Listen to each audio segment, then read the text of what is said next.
आमे मध्य एक सत्य आमे क्षणिक समय स्थूल रूप बा स्थूल रूप मध्य माध्यम प्रकाश पाउता शक्ति चेतना एनर्जी जहाँ ये स्थायी नुह ये अस्थायी केते दिन आर जेहेतु आम सीमित समय आसीचे ए रूप गुण सब परिवर्तनशील किंतु यही सत्य संबंध में आम धारणा नथिबार मान अभिमान गर्व अहंकार कौन कौन सब विकार प्रकाश पाउछ देखला आर स्थायित्व है नहीं ये जलर बुदबुद भली तेणु प्रकृत सत्य गुरुदेव कहते प्रकृत सत्य ज्ञानर बाहर ये सत्य हूँ जहाँ कह आलोचना राजमार्ग ये सिंहद्वार पर्यंत नहीं जीव सत्य ज्ञान रु धर्म धर्म रु मुख्य ज्ञान रु भाव भाव रु अनुभव यही प्रकृत ज्ञान पाइले तापर भाव सृष्टि हो कि भाव भक्ति भाव नम्र भाव विनय भाव समर्पण भाव प्रेम भाव अन्य को भल पाइबार भाव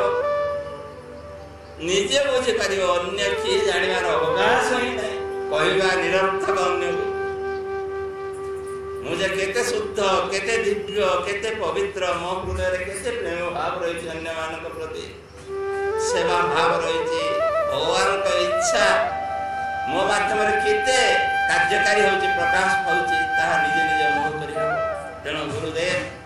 समस्त आम मान बहुत प्रेमी मान आध्यात्मिक साधक मान जो माने मुमुक्षु मुक्तिकामी भगवत प्राप्तिर इच्छा रखी क्रिया करुचंती कोठी सेथिरे अभाव त्रुटि रहउची कौन कले समस्ते पास हेबे फेल हेबेनी साधना सफल हो से उद्देश्य रे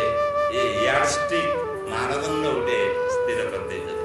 जे प्रकृत सत्य पाखु जानिया में चेष्टा कर आ सेटा को जानि गले तो आपे आपे अहंकार मान अभिमान मोटे रहिबो प्रश्न ही उठुनी तेणु सेटा को पाइबा पई हमें चिंता आवश्यक तेणु कहउजति प्रकृत सत्य ज्ञान र बाहरे मु जा जानि छी जा बुझुची जा कहउची ए से एटा तो सब केनो उपनिषद कहा जाय छी आमे जहाँ जानू बोली कहू बा आमे पाठ कहूथवा कथा ब्रह्म नुह जहाँ द्वारा आम कह से ब्रह्म ये आखि जहाँ देखते से ब्रह्म नुह